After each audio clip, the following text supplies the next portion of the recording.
Om Namah Shivaya. Today we are going to see about the computer system overview, chapter 1 in 11th standard computer science. See introduction. What is a computer? Computer is an electronic device that manipulates information and data. Okay. Before 20 to 30 years, we don't know about computers and all this new era elements like gadgets, mobile phone, everything. So nowadays it is very difficult without these things. Okay, we cannot live, we cannot imagine a single day without this computer, mobile phone, and everything. And computer runs by the electric power. It has so many systems together for retrieving, for storing, and retrieving, processing the data. It consists of different kind of files and applications for different purposes. For example, it can work on spreadsheets, presentations, word documents, and it can it can do the activities like sending documents through mail, preparation of documents, and playing games, browsing on the web, everything. And then data and information. What is the difference between these two things? Data is actually the raw fact and figures. For example, some numbers, some names and address, name of the city, all these are data. Information is a meaningful form of data. Okay, data which is constructed into a meaningful form so that it can be used by some other application or user. So that is called information. The conversion of data to information is called data processing or information processing.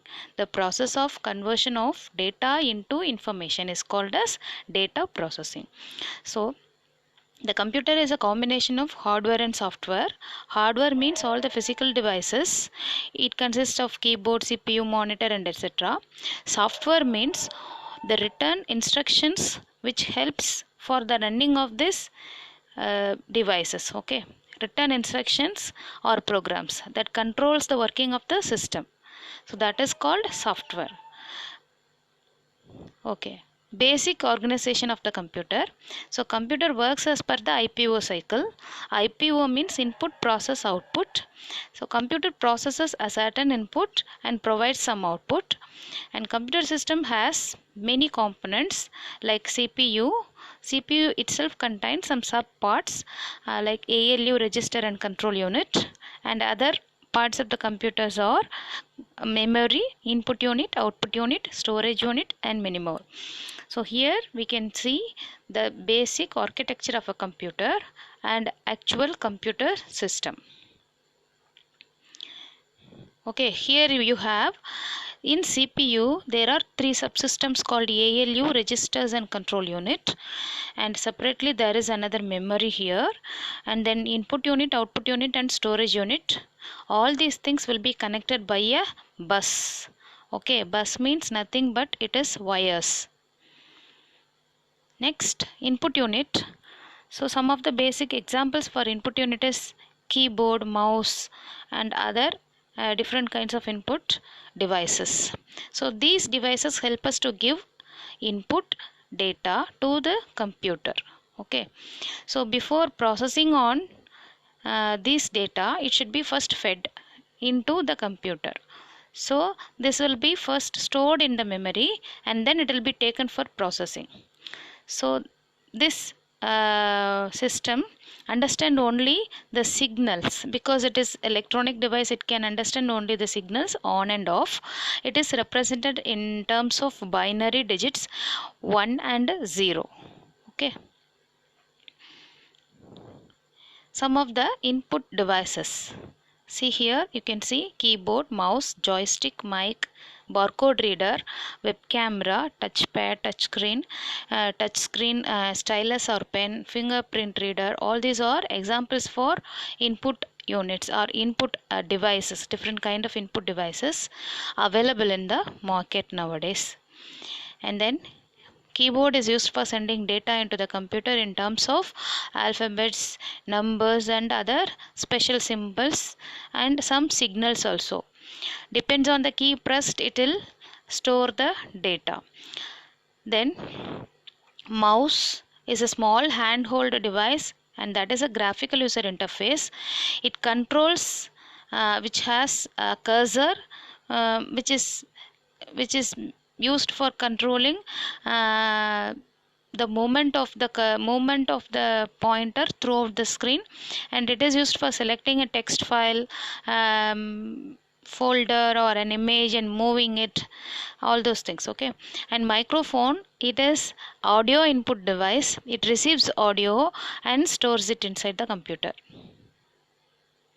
Output units, some of the output devices are monitor, projects, web camera, because camera actually picks up the video. It is an input device actually. And then plotter is there. Plotter means you have seen ECG report, that kind of report. So it will be plotting some charts or line charts kind of thing.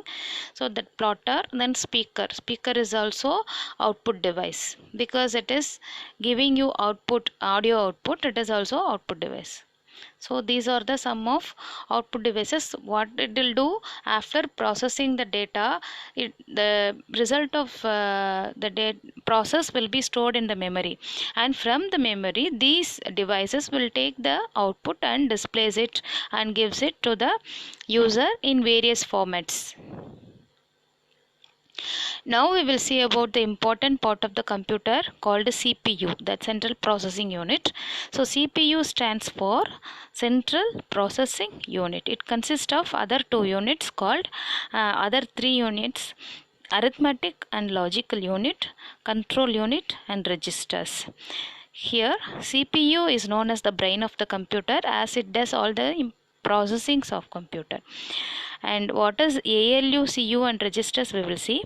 ALU stands for arithmetic and logic unit. It performs all the arithmetic operations like addition, subtraction, multiplication, and division, and logical calculations like comparisons, less than, greater than.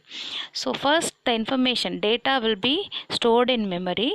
This ALU will take the data and does the process, maybe addition or comparison. Then it gives the result again to the register. Registers are nothing but temporary memory stored in CPU. So the results will be taken from the registers and given out to the output device. Next, control unit. It controls and guides all the operations taking place inside the computer. So it coordinates and controls the data flow in and out of the CPU. Okay, it controls the operations of ALU, memory registers, as well as input output units. Another important CU activity is that is responsible for carrying out all the instructions stored in the program. If you write a program, when it is executing, the CU will be active. It interprets line by line and it works as per the instruction given in the program. Registers are the small data holding units which stores information, that is intermediate data between the processes. Memory. So memory, as we are speaking about CPU, the CPU memory is called as main memory or primary memory. The memories other than this are called as auxiliary memory or secondary memory. So the memory which lies inside the CPU itself is called as primary or main memory. The memory of the computer can be divided into two types, mainly main and secondary, primary memory and secondary memory. So here in CPU it has only primary memory because the data stored in this primary memory will be lost once the current goes off. Okay, so that property of that that storage of data is called as volatile, because the data will be reside in this memory until the power is on. and each memory has a definite address. Okay, each memory position will have a definite address. Address means nothing but a number assigned for the location. So that is called address. In each location a data can be stored. So there will be two values. One is the address of the memory, the second is the data stored in that particular memory. So here memory units. So memory is calculated in terms of bits and bytes here. Bit means binary digit, short form of binary digit. It may be either 0 or 1. A number of bits together is used as an instruction, and that is being stored in the computer. The smallest unit of memory is a bit. So 8 bit combination of 8 bits together is called as a byte, and combination of 4 bits together is called as a nibble. Combination of 1024 bytes is called as 1 kilobyte, and again it goes like 1024 kilobyte is called as 1 megabyte.